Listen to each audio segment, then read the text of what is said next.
Hey guys, are you watching a Key Supply video? Is Denise Natali Bigliori claiming U.S. citizenship so she could vote in federal elections in Louisiana, did so in 2022 and 2024. That's according to the case. Ooh, Well, according to Homeland Security, it happened again. So, if you're unaware of what's again? going on, last week an Australian woman was accused of voting in federal elections in Louisiana illegally because she's not a U.S. citizen. Well, it's being reported Uh, once again in New Jersey. ICE arrests an alien in New Jersey who illegally voted in federal elections. It's not just the person casting the vote supposedly there who that votes never for elected officials. happens. There is exposure for people who are elected officials. Why would they not, even just for their own sake, to avoid any prosecution, not be very aware? So get ready for this one. Now more than ever, the Trump administration seems to really be wanting to crack down on election fraud. Why? It's pretty easy because they want them to vote so that the Democrats can be in power. Durr. And we have Governor Tim Walz, who seems to be very upset with the idea of the Trump administration coming to Minnesota to make sure there's no election fraud. In Oh, he fact, Governor Tim Walz angry. is saying we cannot allow our right to vote to be undermined by political interference. We'll talk about this story later in What? the video, but first let's get to this individual who illegally registered in New Jersey. And by a Oh show my of hands, leave gosh. your comments down below. Like, Walsh, just shut the fuck up. You will not interfere in our elections! Not interfering, you dumb motherfucker. They're just there because you're a retarded governor. How many of you even heard about this story? ICE arrests alien in New Jersey who illegally voted in federal elections. On July 1st, HSI New Jersey, that would be Homeland Security Investigations, in cooperation with the Federal Bureau of Investigation and U.S. Citizenship Immigration Services, arrested Marian Churitom, a citizen of Slovakia residing in the United States as a green card holder. Churitom registered to vote in New Jersey, falsely declaring that he was a United States citizen and then voted in the 2022 general election, which included an election for the U.S. House of Representatives. He then went out to apply for a U.S. citizenship, filing paperwork with the USCIS, claiming to have never registered to vote or to have voted in any federal, state, or local elections. So now Liar. he faces federal charges of illegally voting in a federal election and making false statements. Our message to aliens who vote in America elections is clear. We will find you, arrest you, and you will face the consequences, including criminal charges and deportation. Only Americans should be electing American leaders. Okay, so leave your comments down below. Let me know how you feel about this. Also, if you haven't already, make sure to please like this video. It helps out a ton. And if you're new here, make sure to please subscribe to my channel because I always try to find articles and stories that fly under the radar, but really show us the bigger picture of what's going on here. Again, the Trump administration is trying to crack down on individual cases just like this, whether green card holders or non-green card holders. They are cracking down on all election fraud. But it's not Good. only the Trump administration, it looks like the GOP in New Wait, Jersey what? is taking their own stand and looking into what exactly is going on in New Jersey specifically. So we have this going on. Let me know how you feel about this. New Jersey GOP and RNC sue New Jersey Secretary of State for allowing non-residents What? to vote. Okay, so here's what's going on, and here's the pushback against the state of New Jersey. We have this: never resided in the U.S. In some states, U.S. citizens who were born abroad and have never resided in the U.S. are eligible to vote absentee. So it's not only the state of New Jersey, here are some of the other states where you can do this, but I will scroll down to the New Jersey portion of this website, which, by the way, is a federal website. So you can see all of these different states where you can do this. But when you scroll down to New Jersey, a U.S. citizen who has never resided in the U.S. and has a parent or legal guardian that was last domiciled U.S. citizen who has never resided in the U.S. has a parent.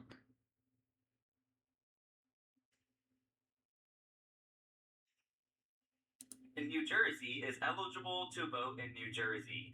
So really think about that. Think about your state. Imagine someone who's voting on your state policies, and some states are very complex, like a New York, where you have the countryside and the city, or even a California. Somebody is voting in your elections who've never lived in that state, but as a U.S. citizen, they might be eligible if they can follow these guidelines for the. Okay, what the fuck? So basically, it's not. They don't even have to be a U.S. citizen. As long as they're a parent or legal guardian, it doesn't matter.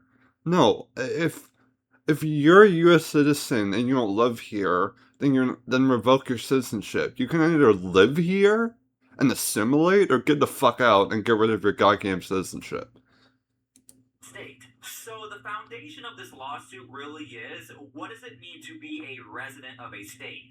It means you live there. Citizen and you're living abroad and you used to live in New Jersey or your family used to live in New Jersey, does that now extend to you being able to vote in a state No. where you're not living here but you're a resident? That's what's being challenged right now. And again, if this is successful for the RNC, I wouldn't be surprised if this extends to those other states I showed you guys. And speaking of other states, the DOJ has announced there will be election monitors in certain states to make sure there is no election fraud and we have election integrity. Minnesota is one of those states, and Governor Tim Walz is very upset about it. His response is, Trump's DOJ monitoring elections is like a fox monitoring a hen house. We cannot allow our right to vote to be undermined by political interference and make elections free from unlawful federal intrusion. What? However, Hartley Dillon laid out, this is very normal. This is not a. Oh my god. Just shut the fuck up, Waltz. You're so retarded. Jesus. We cannot allow unlawful federal intrusion. It's not unfucking lawful, you dumb bitch. They have the legal right to do that. Did you bitch about it when fucking Obama did it? Oh no, you didn't bitch about it when Obama did it. You fucking loved it, you hack. Only the Trump administration. So, for example, in 2022, in the primary season, there were 9 jurisdictions in which the prior administration sent election monitors during primaries.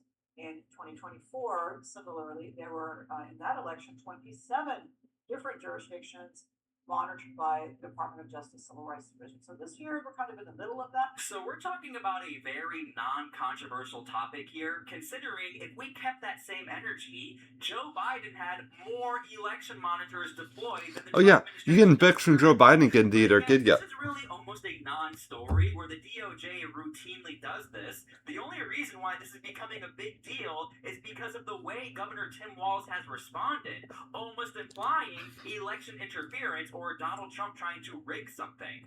And I'm not over-exaggerating. This is Governor Tim Walz's personal account. We will not let Donald Trump rig our elections. Can I go back to an issue on voting rolls? Really? Waltz, you already rigged the elections. Shut the fuck up. Expectation the voting rolls being as clean as they could be before an election. No, and I trust the states as did the framers of the Constitution. Yeah, because you're a retarded bitch. And I certainly Hold on. Going back to my So is this hoe. Congress passed a law in the early 2000s that establishes the process to check voter rolls. If Trump wants to change that process, he knows he's got to go through Congress. But instead of doing that, he's using coercion. He's even using DOJ. Okay, so let me know. Okay. So that's a blatant lie. Okay, he's not doing that. And no, that is the correct process. And even if that wasn't a correct process, then yes, change the laws so it's very fucking clear that if he wants to make sure they're clean, he can do that. Federal law is supreme law of the land. You feel about this, pushing back against the Trump administration to allow access to voter rolls. I think this topic can get very confusing for people because you would just assume an entity like Homeland Security, of course, would have access to voter rolls. Why wouldn't they? They are Homeland Security or the Department of Justice. You would assume they have access to all voter rolls to make sure everything is done legally, but that is not the case. Right now, there is a block in California to have access to voter rolls. Now, we need to be very careful because even Scott Jennings would say this. He said it before. Scott Jennings is not claiming there is widespread fraud, voter fraud. What Scott Jennings' position is, and the Trump administration, they want to make sure there's no widespread voter fraud, but they're not able to do that. whole complaint is that Yeah, no, like, bullshit. No, but, like, he's fine, no. I'm not gonna use this careful bullshit. There very obviously is widespread voter fraud in California. When you have a guy that is winning by 20 points, and then you have a flood of ballots that give 70-80% to fucking Democrats, one woman, there very obviously was widespread fraud. That was a fixed election. So no, I think there is probably a lot of fraud in a lot of Democrat states. in state after state. And no, them making sure Homeland Security that they're clean, that is legal under federal law.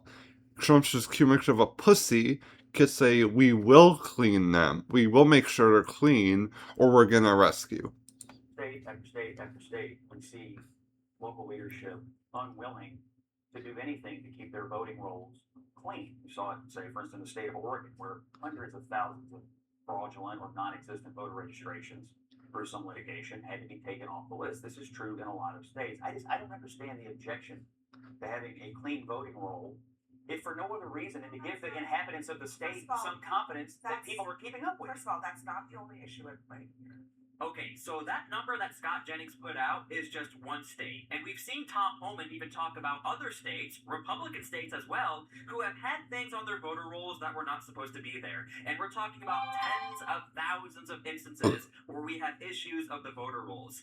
Now, of course, the big question is, okay, so why not make sure we have a clean slate across the board? Well, this is the main argument that Abby Phillips lays down as far as why there is so much pushback.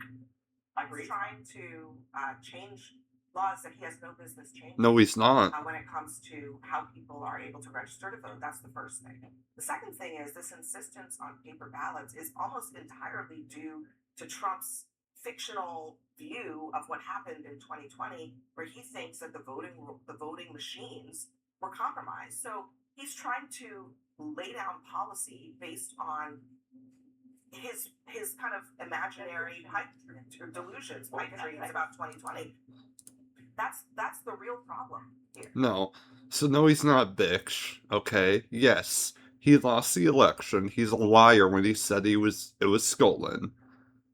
But no, that's not the main problem. The main problem is that he doesn't have the balls to tell states that you have no authority to say, I can't check your rolls, go to prison. It's not just about whether voting. They've been fighting over whether the voting rolls are clean for 30 years, Scott. That's not a new Yeah, thing. and finally someone This did other something stuff about it. is. So this is nothing new, but the main essence of Abby Phillips' argument is that there is a distrust against the Trump administration from certain states or individuals who are in charge of overseeing elections, like governors or state officials. And if there's one person that really stands out, it would be Governor Gavin Newsom. He has no issue in saying exactly what Governor Tim Walz is saying. He does not want the Trump administration meddling or rigging or interfering in their election. And even Rob Bonta, the AG of California, he has straight up said there are no instances of widespread fraud, so we don't need the Trump administration here in California. That is why our voter rolls are I don't always believe on him. the Trump administration. We don't trust them. Okay. Boo-hoo. Wah. I don't care. I don't trust you way more than I don't trust Trump. You're a fucking weasel. You're the distrustworthy person. Newsom. The vote if they're illegal. These are election officials. There is exposure for people who are elected officials. Why would they not, even just for their own sake, to avoid any prosecution, not be very aware of the exposure and comply to the T? You put them on notice, Harmeet. Well, see, that's the knowingly part. Now, to be convicted of a crime, you have to knowingly allow something illegal to happen or look the other way. I think they don't want to know. That's one reason why they aren't cooperating with us at the Department of Justice, because we will be giving them back a list of people and say, we've run these numbers of suspected people who didn't have a citizenship record, and we believe these 20,000 people on your voter rolls are not citizens. And this really has been the very tough issue for the Trump administration. You either know what's going on or you're super incompetent. Talking specifically about Governor Tim Walz, walls. That was like the main argument the Trump administration had. They were trying to figure out, are you aware there's fraud in your state, or are you just looking the other way? And Governor Tim Walz Both. will admit, yeah, I know there's fraud in my state, and we're trying to crack down on it. And the Trump administration says, well, why are we finding all of this, and you're finding all of that? Why are we not working together? I know you don't like us, but also, why are you not finding that same fraud that we're finding very easily? This is not only happening in Minnesota, it's happening in other states as well, California, Maine, and New York. But now when it comes to elections, Harmeet Dillon is saying, look, if they are saying they don't know, it's hard for us to prove that they do know, which is why this is all taking a lot of time, and why the Trump administration might not be able to fully prove if someone is complacent in allowing for election fraud. Harmeet Dillon has to prove they know about it. That's the law. They don't want to do that. I mean, there's a history of that in states, and it's red states and blue states. I've been getting pushback and complaints and whining about it from Utah and from Arizona and from the usual suspects. Of course, they say it's bullying. It's law enforcement, and I actually hope that I don't have to prosecute anybody under this or other criminal statutes. But the reality is, people are going to cheat, people are going to do this, and we're here to catch them and put an end to it. Well, how do you actually do that? You're calling Harmeet Dillon a bully. Out of everyone in the Trump administration, to me, she seems to be like the most fair when it comes to prosecutions. Whether red states or blue states, she doesn't seem to care. So let me know how you feel about this, the argument of bullying. California's main argument is it's a breach of security. That seems to be what the main argument is, and of course, state rights. So yeah, let me know how you feel about this. So you've asked all 50 Yeah. states. Well, again, your fucking states' rights do not override their federal rights or the federal law that they can come in there and check your voter rolls. Look at the voter rolls. And I think it's a worthy endeavor. No one wants illegal immigrants voting. Everyone wants dead people off the rolls. Some states have worked with you. Other states have not. Can you tell me about that effort and where it stands today? Sure, we've gotten voluntary compliance or settlements with about a third of the states, and we've run about 60 million plus records. And in that regard, we've already found 350,000 dead people on the voter rolls. Oh my gosh. Voluntarily complying with us, and we've referred about 25,000 people with no citizenship records in those states. Jeez. So this interview happened back in April, and this is Harmeet Dillon saying how large those numbers are, even with a small portion of states giving up those numbers. Again, the Trump administration really has no way of knowing what's going on with all of the voter rolls around the United States, in specific states, even some red states. So this is an ongoing issue. It's being litigated specifically against certain states, California notably, and we're covering that right now. So again, thank you guys so much for being here. I just wanted to show you guys an update of... Well, then you can get this shit together. If you'd like, give likes and subscribe.